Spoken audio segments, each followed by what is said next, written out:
Simpana etni rationariv sijaka. Que la grâce de notre Seigneur nous soit complètement adressée et reçue ce matin. Prions. Seigneur Jésus-Christ, merci de nous avoir réveillés ce matin. Merci de nous avoir donné un sommeil, Seigneur, qui nous a permis de nous réveiller ce matin. Merci pour le repos que tu as donné à notre esprit, à notre âme pendant cette nuit. Merci pour le renouvellement de ta grâce, de ta bonté, de ton amour et de ta bienveillance pour nous, Seigneur, en cette journée que tu nous offres. Te demandons, Seigneur, d'ouvrir notre cœur, notre esprit, notre âme tout entier pour pouvoir, Seigneur, recevoir ta parole, que nous soyons, Seigneur, une bonne terre. En ton nom, Jésus-Christ de Nazareth, nous prions. Amen. Frères et sœurs en Christ, nous allons aujourd'hui ouvrir notre Bible dans Ésaïe chapitre 66. Ésaïe chapitre 66, versets 10 à 14. Au nom de Jésus-Christ. Réjouissez-vous avec Jérusalem, faites d'elle le sujet de votre allégresse. Vous tous qui l'aimez, tressaillez avec elle de joie. Vous tous qui menez deuil sur elle, afin que vous soyez nourris et rassasiés du lait de ses consolations, afin que vous savouriez avec bonheur la plénitude de sa gloire.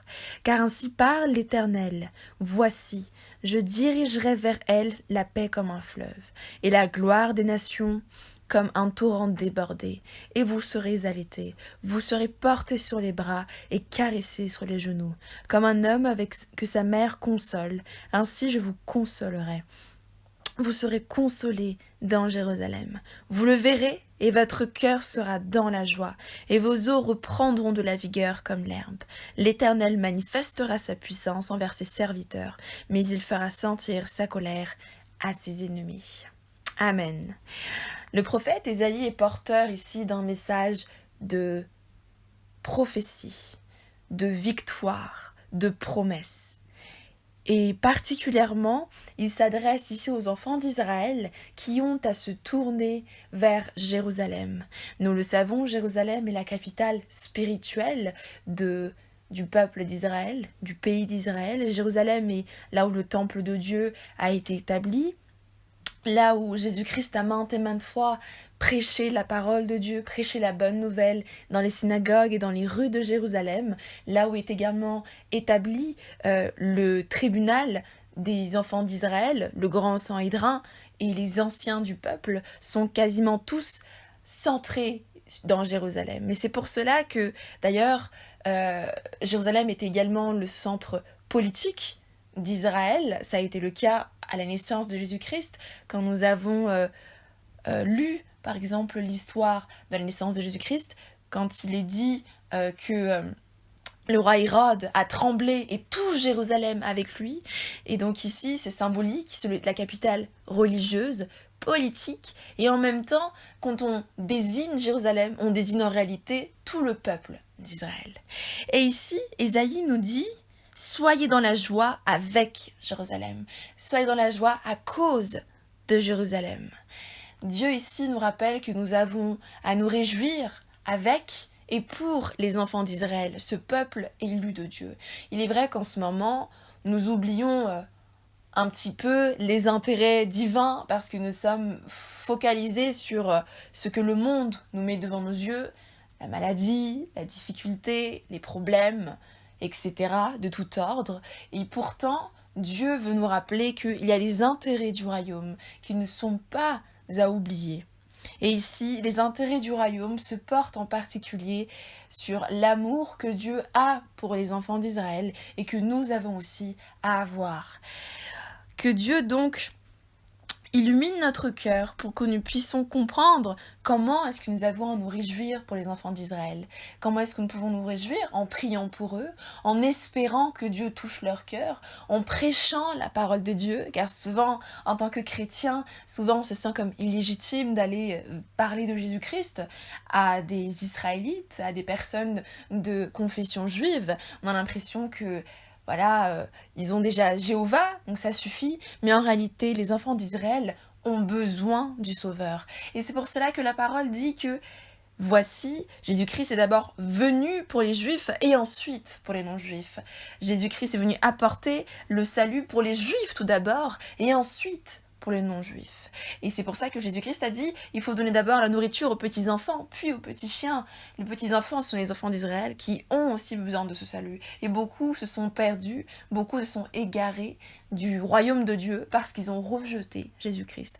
Dieu souhaite donc que nous allions vers ces personnes, que nous réjouissons avec eux et que nous leur rappelions le salut que Jésus-Christ a apporté il y a plus de 2021 ans.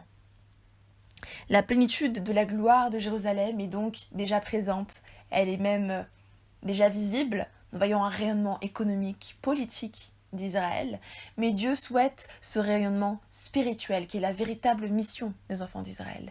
Et cette véritable mission, alors, quand elle sera accomplie et réalisée avec notre aide en tant que chrétiens, alors nous verrons la gloire des enfants d'Israël. Et Dieu établira cette nouvelle Jérusalem, ces nouveaux cieux et cette nouvelle terre après, bien sûr, tout le cheminement qui nous est raconté dans le livre d'Apocalypse. C'est pour cela qu'il est écrit « Et la gloire des nations comme un torrent débordé. Les nations viendront alors honorer Dieu à Jérusalem. » Dieu souhaite également nous consoler, nous donner cette joie ineffable sur laquelle on ne peut mettre aucun adjectif, aucun mot, tant elle est grande et merveilleuse.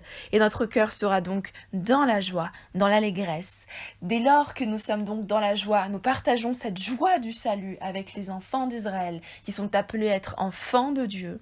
Alors nous verrons la gloire de Dieu. Nos os reprendront de la vigueur comme l'herbe, nous dit la parole. C'est-à-dire que nous serons dans une force nouvelle, dans une vigueur nouvelle. Et Dieu donc finira par manifester sa puissance envers ses serviteurs.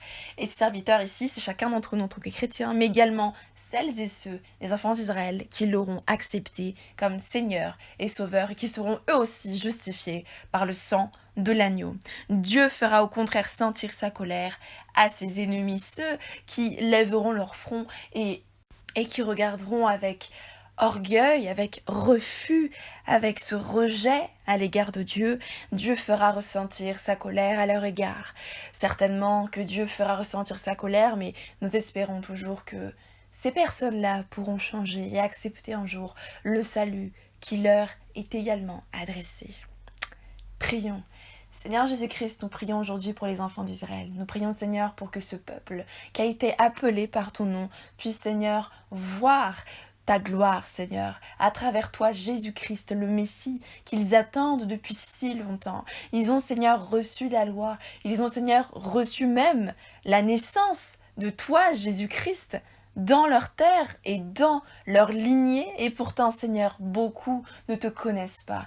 Beaucoup ne savent pas qui tu es. Ils t'honorent des lèvres, mais sont loin de toi dans leur cœur. Ils t'honorent des lèvres, mais leur âme, Seigneur, est perdue. Seigneur Jésus-Christ, nous prions, Seigneur, pour que tu viennes toucher leur cœur en cette période particulière où nous célébrons, Seigneur, ta naissance. Que tu puisses, Seigneur, agir avec puissance et que leur cœur soit une bonne terre. Utilise-nous, Seigneur, avec puissance.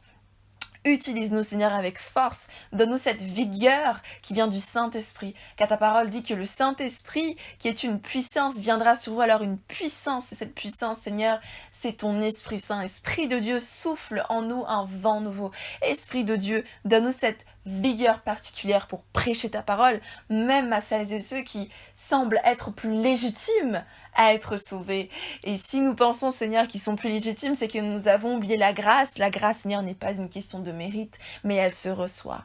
Alors nous recevons, Seigneur, la grâce pour nous. Nous recevons, Seigneur, la grâce pour eux. Et que nous soyons, Seigneur, porteurs de cette bonne nouvelle du salut, qui est, car Dieu a tant aimé le monde qu'il a donné son Fils unique, afin que quiconque croit en lui ne périsse point, mais ait la vie éternelle. Ce salut-là est également adressé aux enfants d'Israël en premier lieu. En ton nom, Jésus-Christ de Nazareth, nous prions.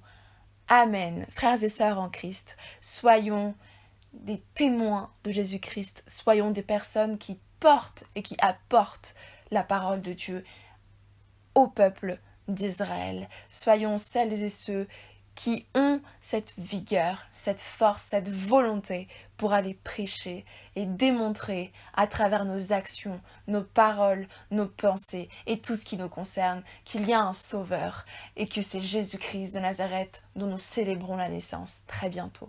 Soyez bénis et fortifiés.